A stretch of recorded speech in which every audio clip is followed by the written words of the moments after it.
Allergy എന്ന് പറയാമെന്ന് തന്നെ ചില കാര്യമുണ്ട്. ഡോക്ടറെ, തുമ്മലാണ് അലർജിക്ക് ഞങ്ങൾ ഏറ്റവും കൂടുതൽ അനുഭവിക്കുന്നത് പറയും. തുമ്മി തുമ്മി തുമ്മി നമ്മൾ അന്നത്തെ ദിവസം തന്നെ പോകുന്ന പല ആൾക്കാരും പറയാറുണ്ട്. തുമ്മാൻ തുടങ്ങിയിട്ട് തുമ്മുന്നതിന്റെ എണ്ണം കൗണ്ട് ചെയ്യാൻ പറ്റില്ല എന്ന് പറയുന്നത്. ഇങ്ങനെയുള്ള തുമ്മൽ മാറാൻ വേണ്ടിയിട്ട് വീട്ടിൽ തന്നെ ചെയ്യാൻ പറ്റുന്ന ഒരു കാര്യം പറഞ്ഞുതരാം. വേറെ ഒന്നല്ല കേട്ടോ.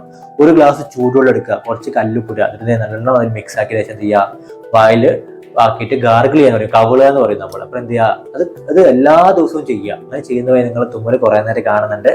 ഈ ചൂടുവെള്ളം ഉപ്പിട്ട് കവിളുക പറഞ്ഞാല് തൊണ്ടവേദനയ്ക്ക് മാത്രമല്ല തുമ്മലും കുറയുന്നുള്ള നിങ്ങൾ ഇതിലൂടെ മനസ്സിലാക്കിക്കോളി. ഒന്ന് ചെയ്തിട്ട് അഭിപ്രായം എന്താ നോക്കിയിട്ട് പറയൂ കേട്ടോ.